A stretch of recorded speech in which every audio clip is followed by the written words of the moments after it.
آج سے 4-5 سال پہلے میں بھی آئی ٹی کی فیلڈ میں تھا، سافٹ ویئر انجینئر، اپنے کام میں لگے ہوئے، کبھی سوچا بھی نہیں تھا، لیکن کچھ ایسا اتفاق ہوا کہ تھوڑا سا اسٹڈی کرنے کا موقع ملا، تھوڑی سی آنکھیں کھلیں، تو ہم تو نارمل لائف میں چل رہے تھے، پھر ہمیں ریئلائز ہوا کہ ہم کدھر چل رہے ہیں۔ جب قرآن و حدیث کو اسٹڈی کرنے کی کوشش کی تو پتہ چلا کہ ایک بھی نشانی قیامت کی، ایک بھی نشانی جو بتائی گئی ہے علامات صغریٰ وہ باقی نہیں ہے، ساری کی ساری ہو چکی ہیں۔ اگر کسی کو کسی اسپیسیفک نشانی کے بارے میں کوشچن ہے تو مجھے بھی بتائیں۔ اول تو مطلب جو میں نے اسٹڈی کیا ہے مجھے تو تقریباً سب بھی ملی ہیں۔ تو ایک دن ایک صاحب کہنے لگے آپ تو کہہ رہے ہیں ساری ہو گئی ہیں، پیلے جھنڈے نہیں کہیں سے نکلے۔ تو میں نے کہا پیلے جھنڈے تو وہ رابعہ ابھی نکلے تھے مصر میں، جب صدر مرسی کی حکومت انہوں نے گرائی تھی تو وہاں پہ پیلے جھنڈے رابعہ کا نشان انہوں نے بنایا تھا اور بڑی احتجاج کی تھی، وہاں سے پیلے جھنڈے نکلے تھے۔ پھر ایک اور صاحب کہنے لگے کہ دخان نہیں آئی جی، دھواں ہوگا جو زمین کو اپنی لپیٹ میں لے لے گا۔ میں نے بتایا کہ دخان تو اللہ واللہ عالم، ہم عقل کل نہیں ہیں، لیکن دیکھیں ہم نے تو وہ دیکھنا ہے کہ جو ہماری سمجھ میں بات آتی ہے۔ آج سے 7-8 سال پہلے ہم بھی اسی پنجاب میں رہتے ہیں، اسی دنیا میں رہتے ہیں، دھند ضرور ہوتی تھی، دھواں بھی ہوتا تھا، دھواں اسموگ نہیں ہوتا تھا کہ وہ پورے لپیٹ میں لے لیتا ہے۔ دھواں تو ایسے ہوتا ہے نا دور سے نظر آئے، دخان ایسا ہے کہ یخشى الناس، قرآن میں اللہ نے فرمایا یوم تأتی السماء بدخان مبین یخشى الناس ھذا عذاب علیم، وہ بھی پورا ہو گیا۔ پھر کیا رہ گیا؟ پھر انہوں نے کہا عربوں میں شرک آ جائے گا، وہ تو نہیں آیا۔ تو میں نے کہا میں بھی سوچتا تھا نہیں آیا، بلکہ جب میں یہ حدیث پڑھ رہا تھا تو میرے ذہن میں یہ تھا کہ پتہ نہیں عربوں میں شرک پتہ نہیں کب آئے گا۔ سب سے زیادہ قرآن حدیث وہاں پڑھا جاتا ہے، حرمین شریفین وہاں پہ ہیں، عبادات وہاں پہ ہوتی ہیں، مساجد رمضان میں وہاں بھری ہوئی ہوتی ہیں، تو پتہ نہیں کب ہوگا۔ اتفاق کی بات ہے کہ میرا نہیں خیال کہ ہفتہ گزرا ہوگا یا کچھ، تو وہ خبر آئی کہ وہ انہوں نے یو اے ای میں مندر بنایا ہے اتنا بڑا، اور باقاعدہ نعوذ باللہ اس کی پوجا کر کے انہوں نے اس کی افتتاح کیا۔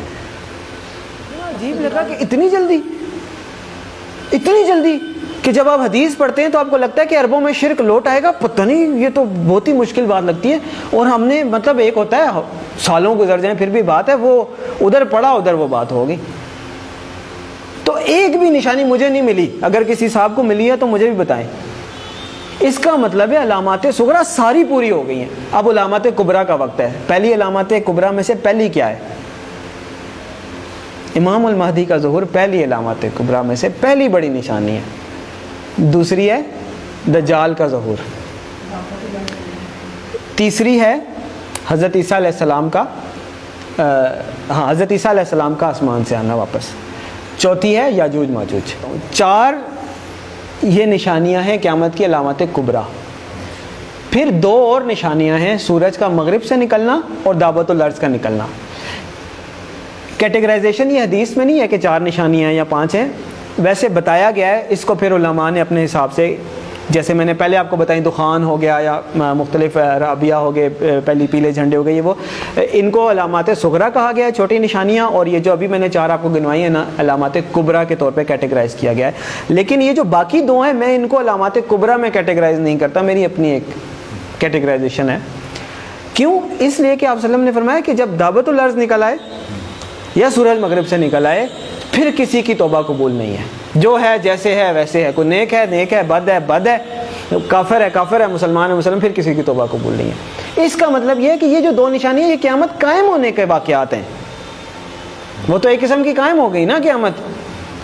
تو جو نشانی تو وہ ہے کہ آپ الرٹ ہے، نشانی ہے بھائی آنے والی ہے، تیار ہو جائیں۔ تو جب آ گئی تو پھر تو نہ توبہ ہے نہ کچھ ہے، پھر تو نشانی نہ ہوئی، پھر تو ہو ہی گئی۔ جب توبہ ہی نہیں قبول، اس کے بعد آپ کوئی چینج ہی نہیں، ایکسیپٹنس۔ تو اس لیے 4 نشانیاں قیامت قائم ہونے کی ہیں، اس وقت تک پھر بھی چانس ہوگا، ایون دجال کے آنے کے بعد بھی چانس ہوگا اگر کوئی توبہ کرتا ہے، اللہ توفیق دیتا ہے۔ حضرت عیسیٰ علیہ السلام دنیا میں آتے ہیں، چانس ہے، یاجوج ماجوج آتے ہیں، چانس ہے۔ لیکن اس کے بعد دعوت الارض نکل آیا یا سورج مغرب سے نکل آیا، پھر ختم۔ تو علامات صغریٰ ساری پوری ہو گئی، علامات کبریٰ کا وقت۔ اور علامات کبریٰ میں سب سے پہلے امام المہدی کا ظہور ہے۔ اور میرے بھائیوں، میرے پاس مطلب وہ اذان دینے والی بات ہے کہ وہ مؤذن اذان دیتا ہے نا، وہ کبھی کوئی 1-2 بندے آتے ہیں، کبھی کوئی بھی نہیں آتا۔ میرے بس میں نہیں ہے کہ میں چیخ کے بولوں کدھر سو رہے ہو، کدھر جا رہے ہو، اور نکل آؤ روٹی کپڑا مکان سے، اور میری جاب، میری گاڑی، میرا بچہ، میرا پلاٹ نہیں. اور پتہ نہیں قیامت میں نے آپ لوگوں کو حدیث سنائی ہے، آنکھیں کھولیں، اور پتہ نہیں قیامت میں کتنے سال رہ گئے، شاید ہم پتہ نہیں اگلی جنریشن آئے بھی کہ نہ آئے. اور بعض لوگ کہتے ہیں پتہ نہیں پاگل ہے، سب کو ایسے لگتا تھا قیامت آنے والی ہے. نہیں، حدیث میں آپ صلی اللہ علیہ وسلم نے فرمایا کہ میں اللہ سے امید کرتا ہوں کہ میری امت کو آدھے دن کا وقت تو دے ہی دے گا اللہ تعالیٰ. صحابہ نے فرمایا آدھے دن سے کیا مراد ہے؟ تو آپ صلی اللہ علیہ وسلم نے فرمایا 500 سال. اور یہ قرآن سے بھی ثابت ہے کہ اللہ کے ہاں ایک دن ہمارے 1000 دنوں کے برابر ہوتا ہے. تو علامہ سیوطی بہت بڑے حدیث کے مفسر گزرے ہیں. لوگ کہتے ہیں آپ علامہ سیوطی کے اس پہ کیوں جا رہے ہیں؟ مطلب جو مفسرین گزر چکے ہیں، حدیث کے انٹرپریٹیشن دے چکے ہیں، اب میں نے نئی تو نہیں دینی، اللہ معاف کرے.